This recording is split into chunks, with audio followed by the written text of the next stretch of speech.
श्री सद्गुरु महाराज की जय। प्रातः स्मरणीय अनंत श्री विभूषित परमाराध्य संत सद्गुरु महर्षि में ही परमहंस जी महाराज का प्रवचन। शब्द साधना से भक्ति का अंत होता है। प्यारे लोगों, मनुष्य ईश्वर की भक्ति करे, इसी में मनुष्यता है।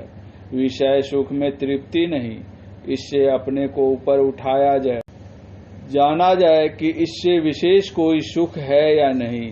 जानने में आ सकता है कि इससे विशेष सुख आत्म सुख, ईश्वर प्राप्ति का सुख है। इसी में शांति है, इसी के वास्ते ईश्वर की भक्ति है। विषयों से अपने को हटाकर ईश्वर में संलग्न रहना भक्ति है। विषयों से हटाने का तात्पर्य रूप, रस, गंध, शब्द और स्पर्श से अपने को अलग कर रहने से है। तब संलग्न रहे। तब किधर संलग्न रहेगा? निर्विषय की ओर। जो कोई अपने को विषयों से हटावेगा वही ईश्वर की ओर रहेगा। भक्ति केवल इतना ही नहीं है कि किसी एक स्थूल व्यक्त रूप में प्रेम करो, वहां से आरंभ करो। यह अयोग्य नहीं है। जैसे किसी पथिक को कहीं जाना है तो वह वहीं से चलता है जहां वह रहता है, लेकिन पहला ही कदम निर्दिष्ट स्थान पर नहीं पहुंचता है, चलते चलते वहां पहुंचता है। उसी तरह भक्ति का आरंभ वहां से करो। जैसे चलने वाले एक एक जगह को छोड़ता हुआ चलता है, उसी तरह तुम भी साधना का आरंभ कर स्थूल को छोड़कर फिर उसमें भी आगे बढ़ो। इस तरह बढ़ने से ऐसा नहीं हो जाता कि ब्रह्म की सत्ता उससे छूट गई। जैसे कहीं जाते हैं तो वहां शून्य रहता है, उसी तरह कितना भी बढ़ते जाओ ईश्वर संग ही रहता है। पहले स्थूल रूप में तुम मन लगाते थे, अब तुम सूक्ष्म विषय में आ गए, तो क्या परमात्मा उस सूक्ष्म विषय में नहीं है? परमात्मा सर्वव्यापी है, तो वहां कैसे नहीं है?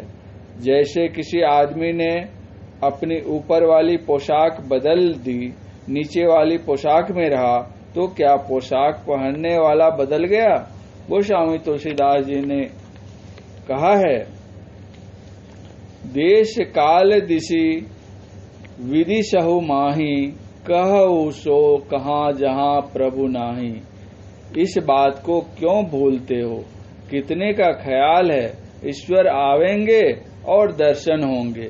जिस रूप का ध्यान करने हैं वह दर्शन देकर मन वांछित फल देंगे, और यही भक्ति की पराकाष्ठा मानते हैं। दूसरे कहते हैं कि तुम ही चलो, तुम इंद्रिय गोचर नहीं हो, अव्यक्त हो, शरीर जड़ है और तुम चेतनात्मा हो। यह चेतन आत्मा जहाँ से चले वहीं से ईश्वर भक्ति का आरंभ होता है। जिन आवरणों में वह चेतन आत्मा रहती है उनसे अपने को उठा लो। शंकराचार्य जी की भाषा में आत्मानुसंधान होना चाहिए। निज स्वरूप को प्राप्त करने, जान लेने, पहचान लेने की अवस्था को जिसको आ गई, वही सारे आवरणों से हटाकर अपने को रखेगा। उसके लिए ईश्वर कहाँ छिपा रहेगा? यही ईश्वर दर्शन है और भक्ति की पराकाष्ठा है। इंद्रियों से जो रूप दर्शन होता है वह ईश्वर के माया रूप का दर्शन है। ईश्वर के आत्म रूप का दर्शन नहीं हुआ और यह दर्शन नहीं हुआ तो ईश्वर दर्शन कैसे हुआ? श्री राम श्री कृष्ण का दर्शन अहोभाग्य है। जिस समय में ये लोग थे उस समय में बहुतों को उनके दर्शन हुए, लेकिन सबका ऐसा ख्याल नहीं हुआ कि ईश्वर दर्शन हो गया। भावना के भगवान थे। जाकी रही भावना जैसी, प्रभु मूर्ति देखी तिन तैसी। सबसे पहले किसकी पूजा हो, इसमें पांडव भी घबराए, लेकिन भीष्म ने श्री कृष्ण की पूजा करने का निश्चय दिया। उसी सभा में शिशुपाल भी था, जो श्री कृष्ण भगवान का विरोध करता था और मारा भी गया। भगवान श्री राम स्वयं कहते हैं, यही तन कर फल विषय न भाई, स्वर्ग स्वल्प अंत दुखदाई। ये लोग इंद्रिय ग्रहण होने वाले विषयों को लेने नहीं कहते। इन विषयों से आगे बढ़ने के लिए भगवान श्री राम ने उपदेश दिया। भगवान श्री कृष्ण ने क्षेत्र क्षेत्रज्ञ का विचार किया। इस सत्संग में ऐसा नहीं कहा जाता कि स्थूल उपासना का अनादर करो, स्थूल सगुण साकार की उपासना भी करो और उससे आगे बढ़ने के लिए भी चेष्टा करो। जो कोई ऐसा विचार रखते हैं कि स्थूल सगुण रूप को छोड़कर सूक्ष्म सगुण रूप में जाने से ईश्वर छूट गए, यह संकुचित ज्ञान है। वह ईश्वर को सर्वव्यापी नहीं जानता। माया रूप का भी दर्शन करो और इससे भी आगे बढ़ो। माया रूप में ही लिपट कर नहीं रह जाओ। यही इस सत्संग से प्रचार होता है। और जो कोई अपने को ईश्वर मानता है तो वह समाधि में ऐसा हो सकता है, लेकिन संसार में द्वैत मंडल में ईश्वरत्व का भाव लेकर कोई बढ़ते असंभव है। इसलिए श्री राम पर, श्री कृष्ण पर भी लोग संशय करते हैं।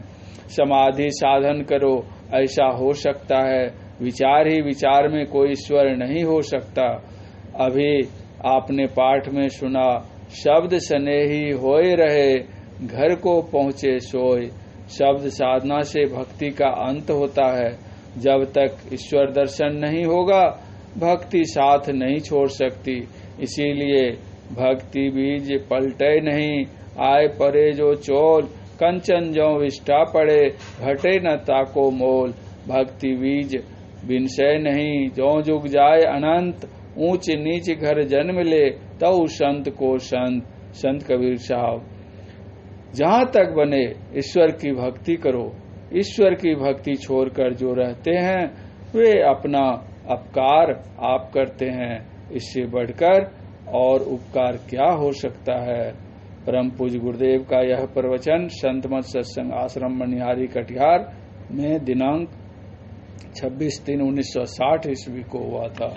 श्री सद्गुरु महाराज की जय।